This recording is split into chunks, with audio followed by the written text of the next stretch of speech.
Welcome back to Mindshift. I'm Sam Pauly, and in this six-part series, we're exploring the vital role metals and minerals play in our everyday lives and the global push to source them more sustainably.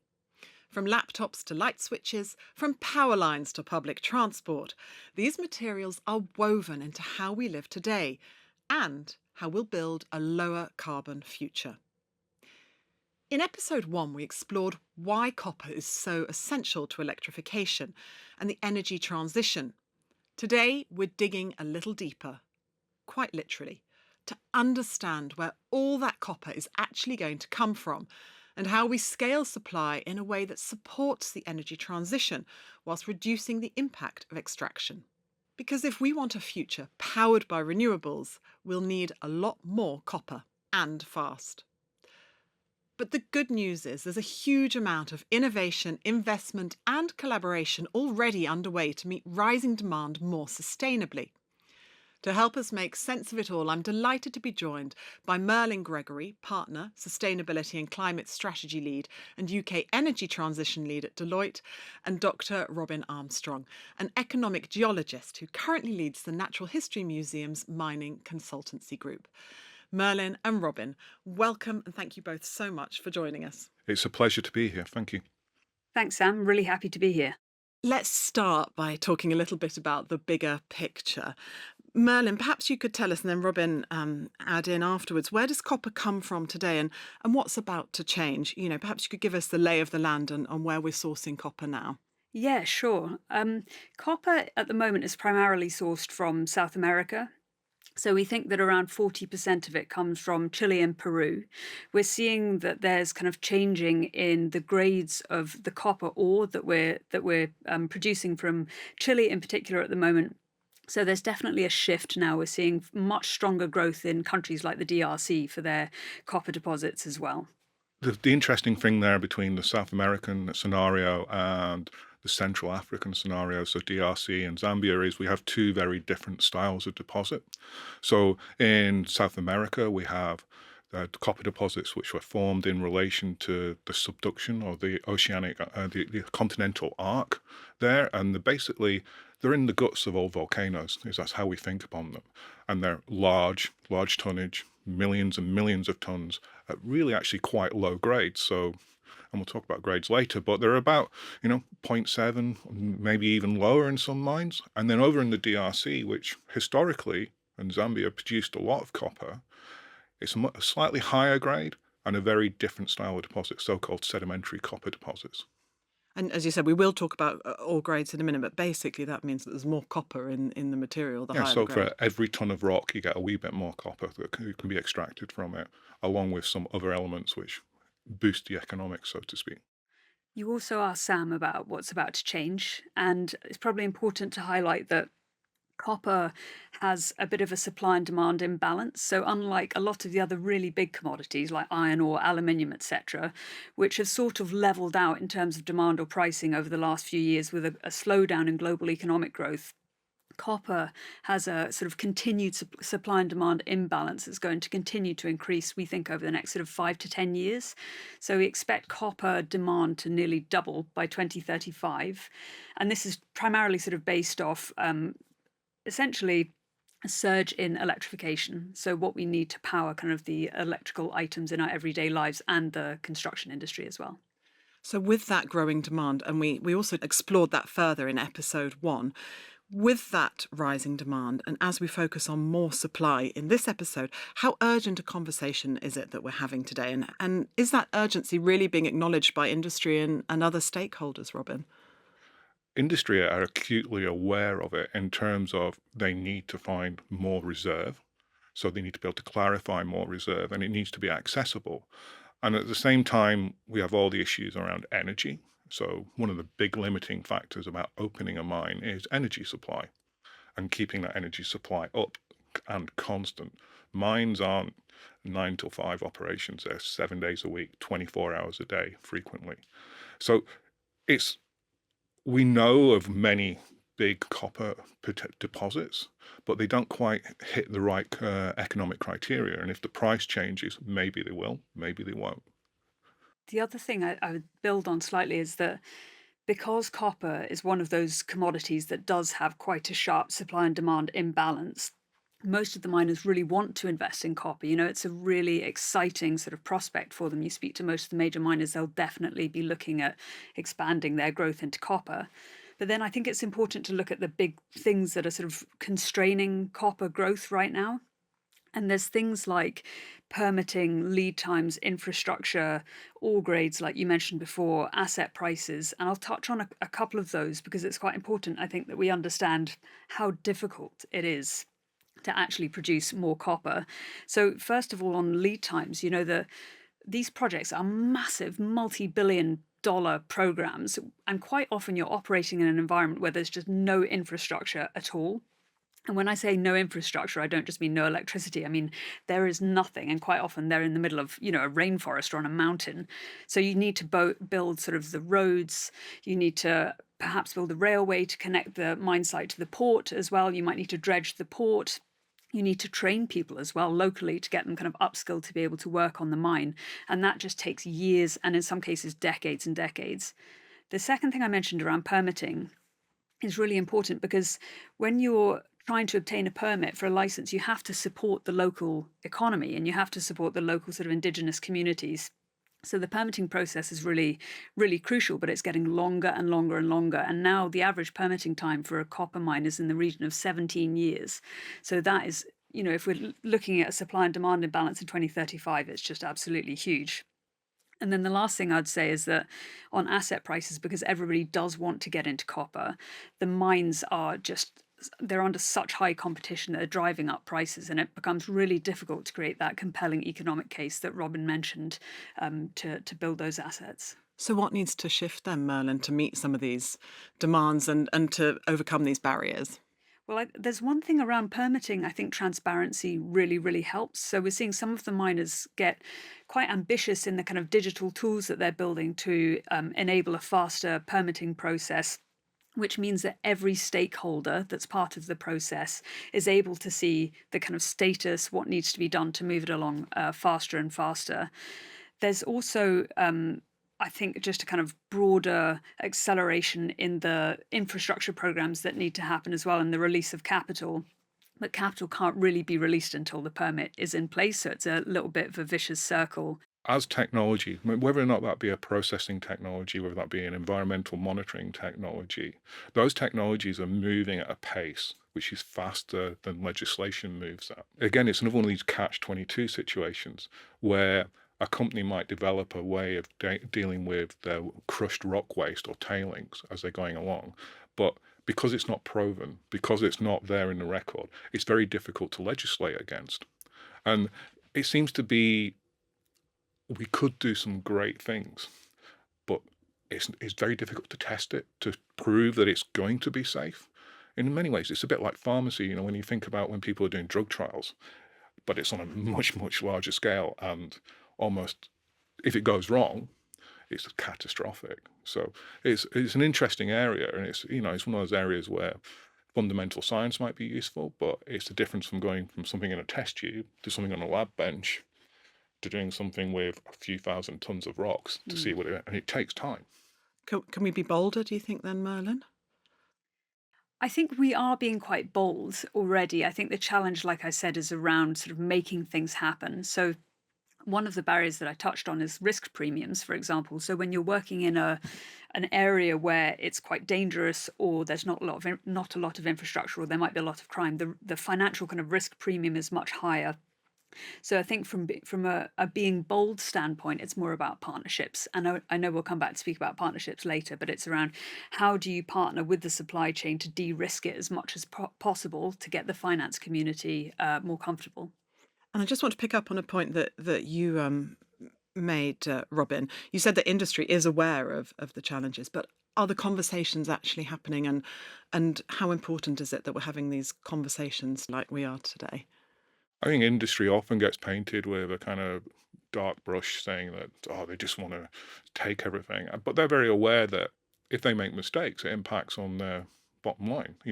They are incredibly aware that the last thing they want is for a tailings dam to fail. Yeah, because It's bad for operations, it's bad for money, and it's bad for how the industry is perceived. So every time there is an accident, it almost resets the clock on all that trust that needs to be Mm. built up again. And you look at, if you go onto a mine site, even an exploration site, the amount of time which you spent on health and safety just to make sure no one gets hurt doing this. And it can be the most minor things. How many industries do you go to where everyone gets breath tested every morning to make sure that they've not taken had too many beers the night before? There's very few. You think about it. So they take it really, really seriously, and they want to have those conversations. But the bottom line is, what can we do within the framework which has been set for us? It's a really interesting point that you just made, I think, about that social license to operate. I mean, that's fundamentally one of the most important things for a miner is having the sort of buy-in from the local community to be able to operate the mine in the first place. And the function of the miner can be a tremendous enabler to the local community. These resources are of huge wealth to local communities. So, what sort of opportunities are there then for doing good, if you like, within the community? It's an interesting question. I think it's becoming increasingly common because of this issue around the social license to operate. So, if you're able to prove that you can benefit the local community more effectively, then local communities will want to partner with you for you to extract the resource. There's one thing which comes into it. I think it's quite common at the exploration stage is expectation management. So there's not, of all the projects we'd go and look at the exploration stage, not everyone is going to turn into a mine. Very, very few of them will do, in fact. And the kind of implications is, particularly for the major mining companies, is if their teams turn up to do exploration, everyone locally thinks there's going to be a mine. Mm. And in most cases, there isn't, because there isn't enough resource there to actually make a mine. I'm always mindful of a comment. There was a gentleman I met working in Southern Africa who had been brought in by a company to work on social license to operate, to engage with the local community. And the community was an indigenous community, not, they were kind of a subsistence community. And he always said to the guys, he used to work in telecoms, so he used to put the mobile masts up or whatever. And he used to say, you think about it this way: if you're going to go out to hunt, which a lot of the people did locally, do you light the fire before you leave? No, you only light the fire when you come back, when you've found something. So it's kind of one of the points about social engagement is, how do you speak to people, not just literally in their language, but into a level that they can govern that expectation. What does this mean? Because the next thing you know, everyone's coming in saying Company X is going to do all this damage. Company X hasn't found anything yet. So there's no point getting too het up about it just now. It's a long process, as you say, 17 years to develop a mine, maybe. The exploration process, I don't know if that's included in that number. It might even be longer. Well, Merlyn, I wanted to ask you about this as well, because as Robin said, it can take a substantial number of years to build new mines. What else is getting in the way? But where is the innovation coming through on that? Well, I think if we look at, there's probably a couple of primary areas the innovation is coming through. The first one is around exploration. We're seeing some really interesting developments in how some miners are using very sort of complex and vast data sets to get a bit smarter about where they're looking for deposits. And it's not just seismic data, it's taking a range of kind of topographical, seismic, lots of different data sets, triangulating them all, and using that to figure out where you can be a bit more specific about where you actually mine. So there's some interesting developments there. The second one is similar. We're seeing more miners using geospatial data as well, and they're pairing that with kind of seismic sensors and AI too. And then the other interesting development that we're seeing, which is really beneficial from a sustainability standpoint too, is on what we call heap leaching, which sounds really niche, but it's very cool. It's about how you extract more of the product from the mine waste, essentially. And previously we would use acids or things like sulfuric acid to extract more product. But we're seeing more miners now using things like microorganisms that are sort of organic, and you can put them into these heaps of mine waste, and it will help to extract more of the product. But it doesn't just help to extract more of the product, it actually concentrates the product too. So it means that when you talk about the emissions in mining, particularly in copper, a huge amount of it is in the refining, the smelting process. So the more concentrated you can have the product before you put it into that process, the kind of cleaner and lower carbon it's going to be. One of the things you mentioned there was AI, Merlin, and it seems that AI has almost a symbiotic relationship with copper, where it's a key driver of demand itself, but it's also helping to transform how we can mine. What does that relationship look like in practice? And could digital tools be the key to more efficient, cleaner, and faster supply? How do we balance those two So sides? within the mine, so when we're actually operating, the use of machine learning, AI, etc., even in processing, is incredibly powerful. One of the reasons is because we have good data saturation. We can gather data fast, we can feed it into the system. It can react much faster than a human probably can in terms of small changes in what's going on between in a processing plant, for example. Just leave it alone. Don't touch that switch. Just let the machine do it type scenario. In exploration, it's a wee bit more difficult. So geologists, we work in 4 dimensions. So we work in the 3 dimensions of the Earth, and we also work in time, and we're talking deep time. So, we're trying to understand processes which have gone on, in some cases, for thousands of millions of years. And we're trying to reconstruct what's happening. But a geological map, which we might be familiar with, those wonderfully colored maps, they're just a model. And that's a really key point, is that model is based on point data. And there's very few pieces of, should we say, geophysical data which are available to us. So one of them, it might be remote sensing. So we can sense different types of mineralogy on the Earth's surface if we can see it through the vegetation. The other one, we might be able to map vegetation even, because some vegetation likes particular soils. That soil relates to the microbes which we might use to extract it eventually. So certain plants will grow, for example, in Indonesia on nickel-rich soils. So we can map those perhaps from spatial. And then there's geophysics. So looking at how do rocks react, or what are rocks' fundamental properties. So we use things like magnetics, so how magnetic rocks are. So we can see that in porphyries, for example, we see zones of low magnetism and high magnetism. And we almost have a natural bullseye to go and drill. But we can also use gravity. I mean, everyone says, what do you mean gravity? Like, gravity does vary depending on where you are on the planet. So if you're a rock climber and you go and climb on somewhere in the Peak District, which is underlain by a load of dolerite, a very dense rock, you can literally have a high gravity day. So, you won't feel it, but that's the kind of thing. So you can measure contrast and gravity. It allows you to understand the structure.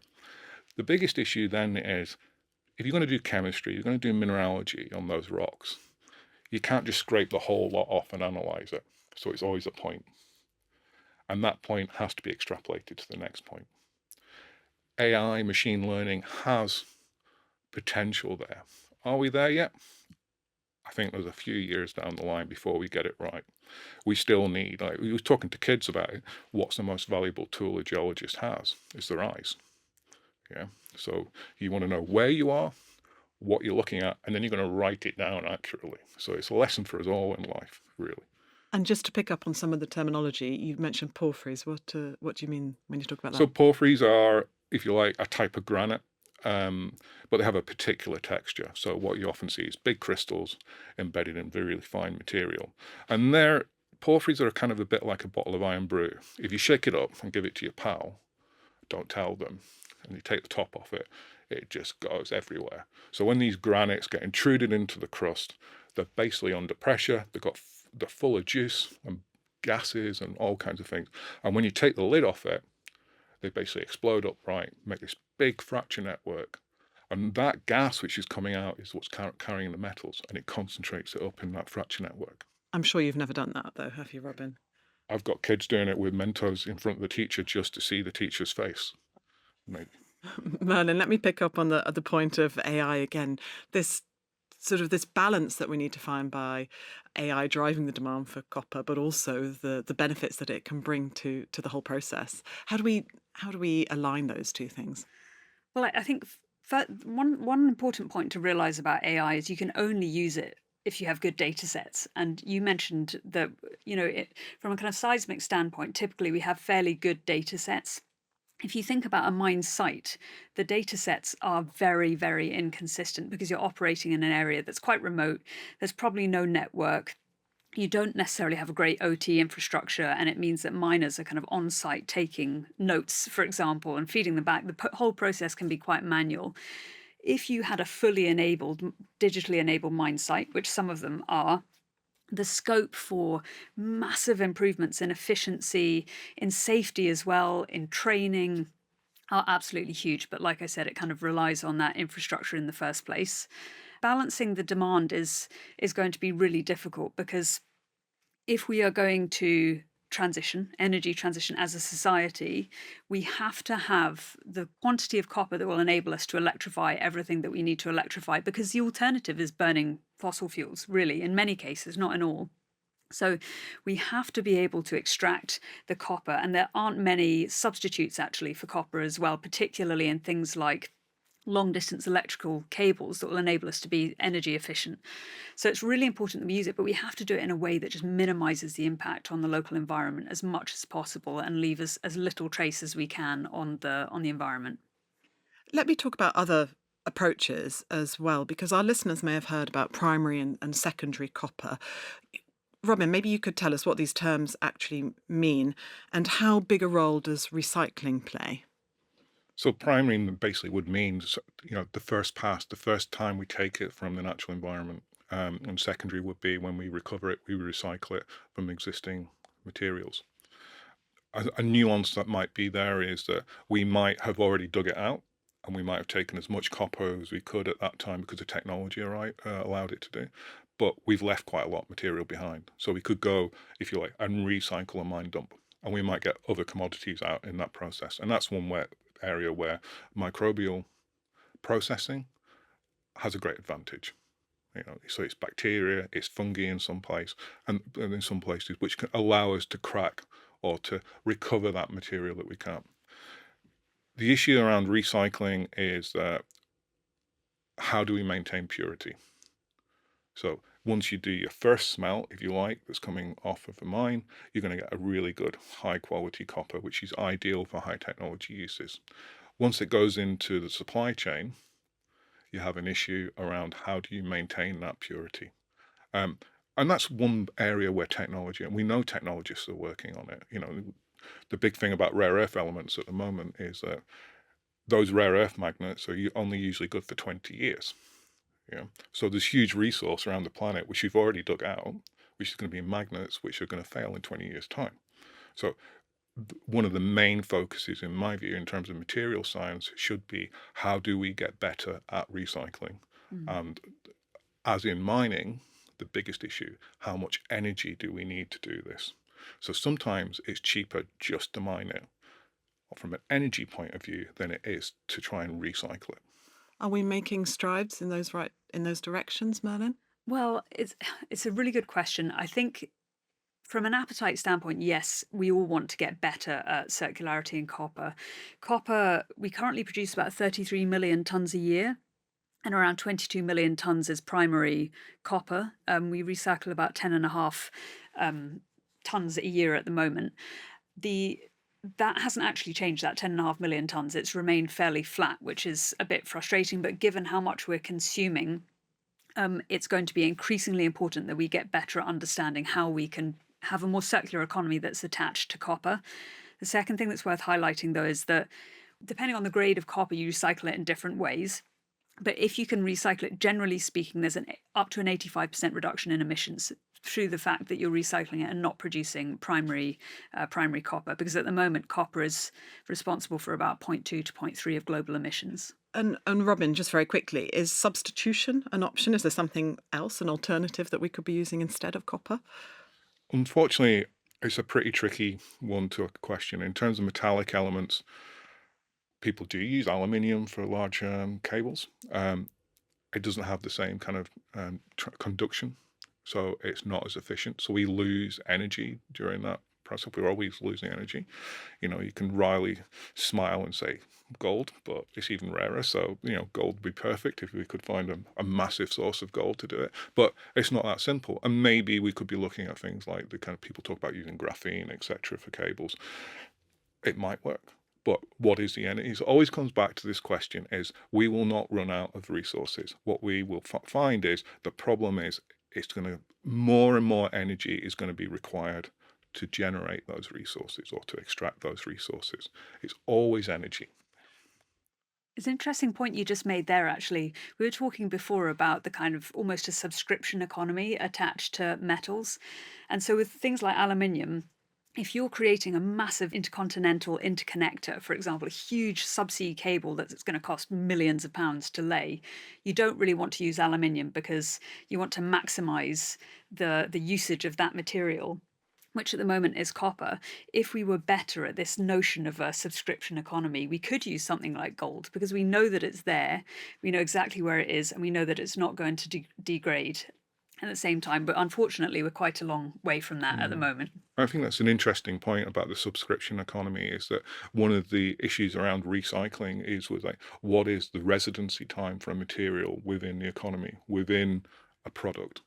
Should we be turning around and like saying you can have your mobile phone for a minimum of this amount and a maximum of that this time because we want what's in it for the next generation that's coming through. So you are literally trading in reply. So that metal content may be, do the miners lease their metals Yeah. instead of selling them? I wanted to ask about resources and reserves. Um, we tend to hear both terminology sort of bandied around quite a bit. Should we be worried about the amount of copper reserves available? And maybe you could clear up for us, Robin, what we mean by reserves and resources and what the difference is there. I And think we have to start with the word ore to start with, because ore is not a geological term, it's a economic term. It basically talks about something which we can dig out of the ground or extract at a profit. Now, the reserve terminology in very simple processes, so you start with the resource more than the reserve, is the resources. We know there is something there. We have something which is measurable in that volume of a rock. The reserve is the amount which is there that we can extract at a profit or economically. And the reserve will shift potentially if the commodity price shifts. So for example, if we were talking about gold and the gold price crashes tomorrow, if someone opened a mine based on a $3,000 per troy ounce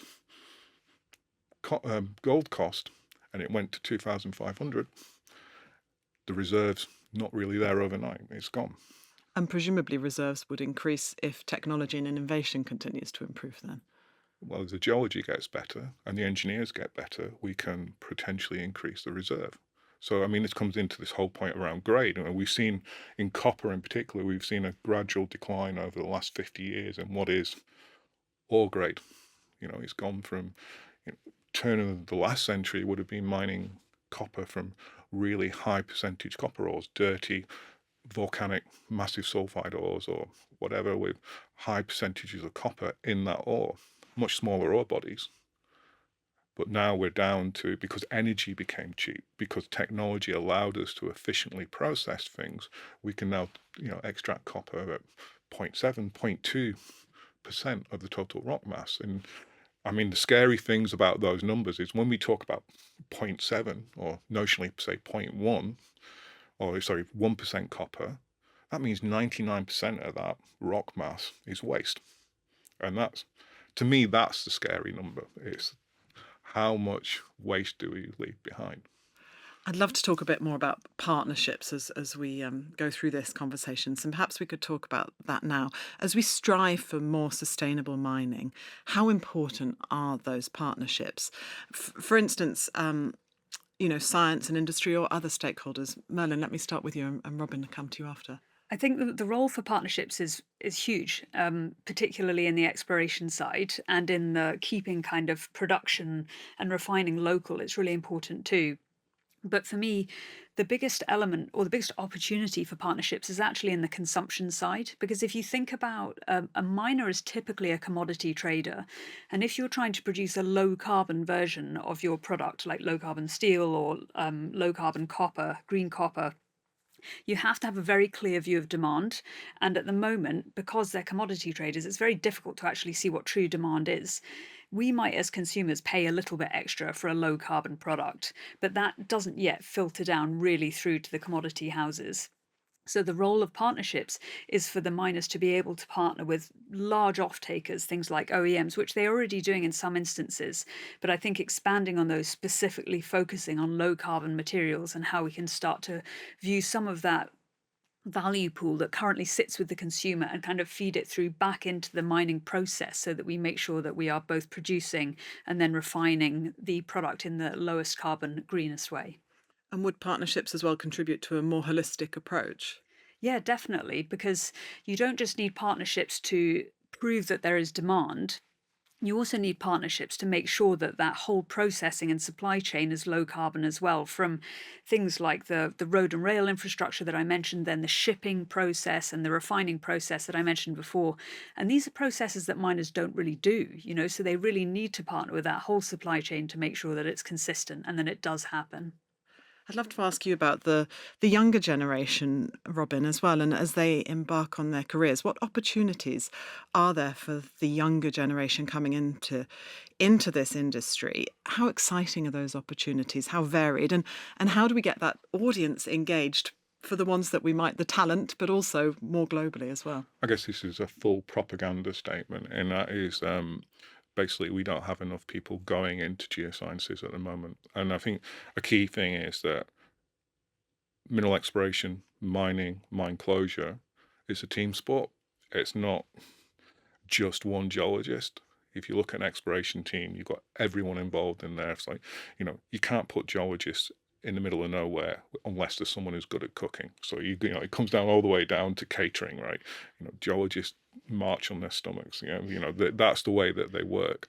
But it's not just geologists, and it's a science which is, my chemistry friends will kill me, but it's equally as valid as chemistry or physics or whatever. It's an applied science. You're taking all the other sciences, that might be biology, might be physics, might be chemistry, to try and understand Earth processes. And it's not just in the extraction of resources, it's also in how do we manage environmental problems, how do we build buildings. A lot of geologists around the world are actually geotechnical engineers. That's what they do. They tell you whether or not something's going to stay up. So if there is any children listening, do geology. Demand you're taught it at school. It's an exciting field to be in. I think so. Yeah, I mean, for me, it's made me who I am. It's part of my personality. Geology is not a job, it's a mission.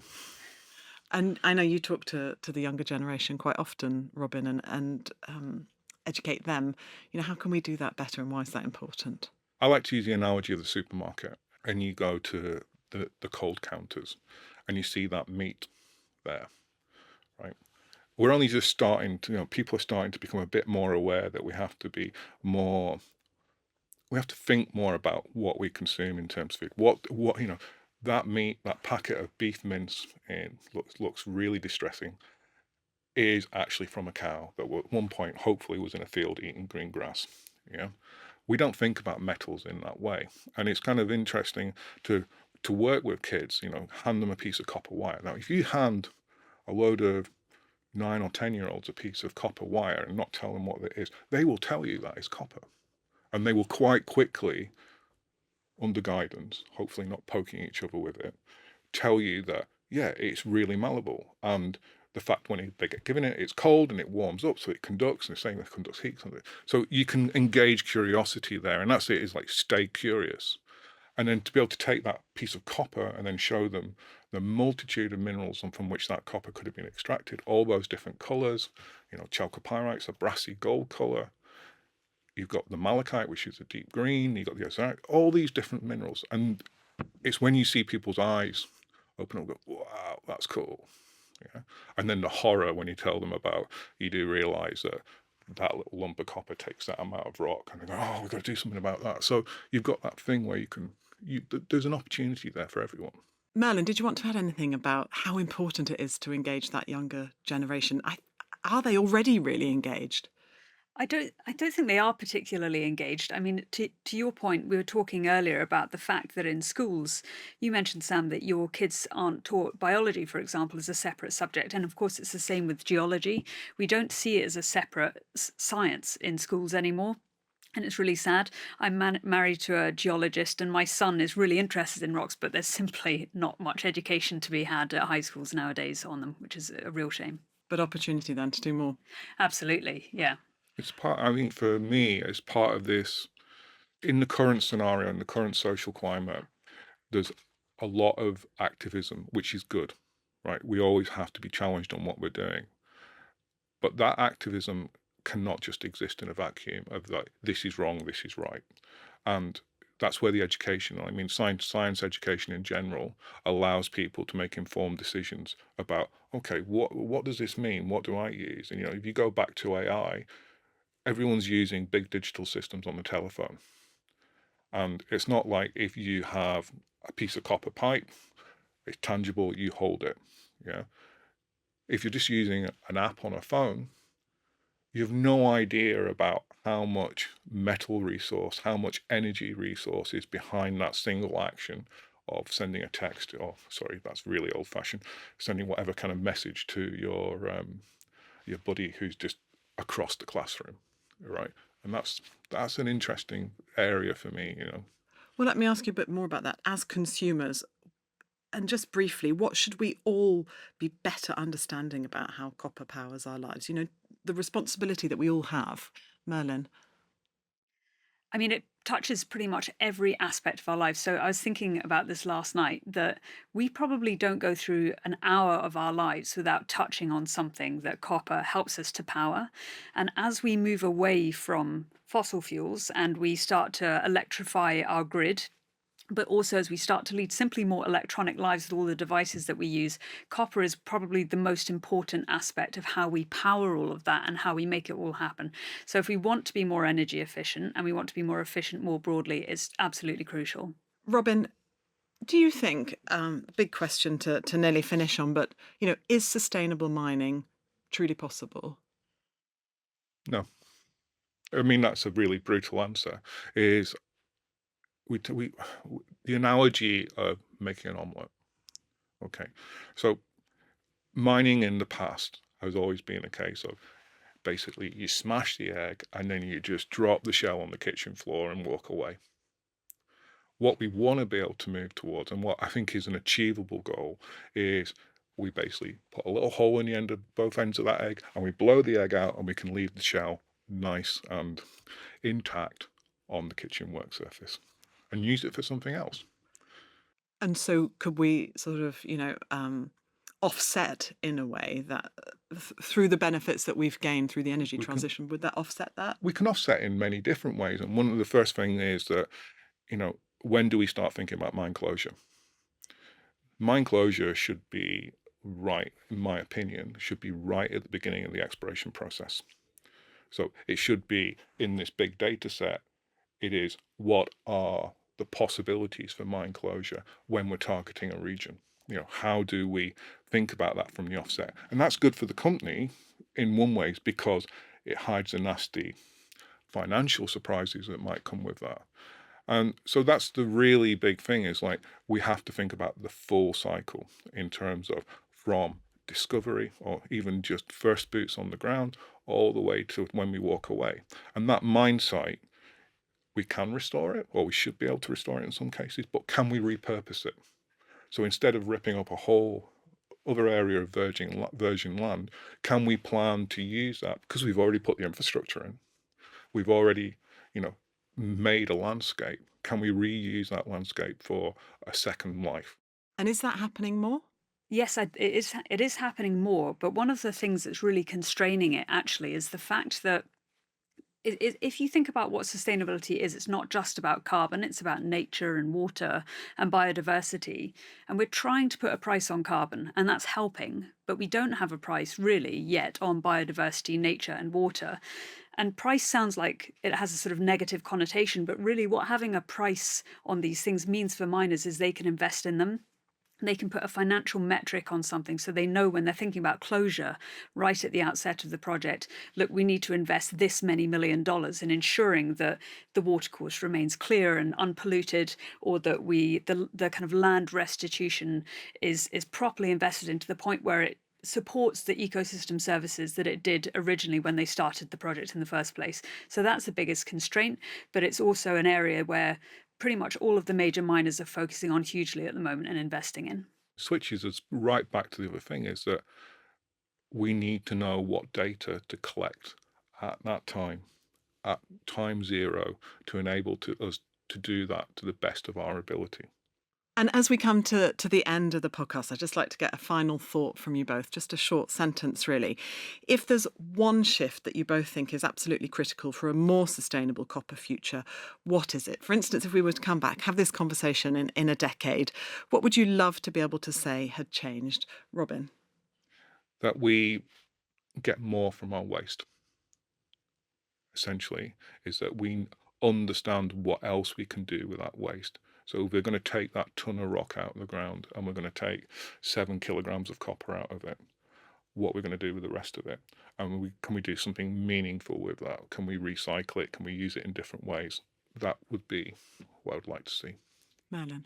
I think I might take the liberty of having two short ones. So the first one would be that the amount of capital we're putting into the mining process, we put into the circularity of copper as well. So we're using more of what we already have. The second one, I would love to look back and say we found a way to put a price on things like nature, biodiversity, water, and carbon, so that we can all invest in it in the right way and restore these communities and the mine sites to how they were before any work was taken. That's all for this episode of Mindshift. A huge thank you to our guests for sharing their insights and helping us understand what it'll take to build a more sustainable supply of copper, one that meets rising demand without compromising our future. Thank you also to all the copper quietly powering the technology that's made this podcast possible. And of course, thank you to you, our listeners and viewers, for being part of the conversation.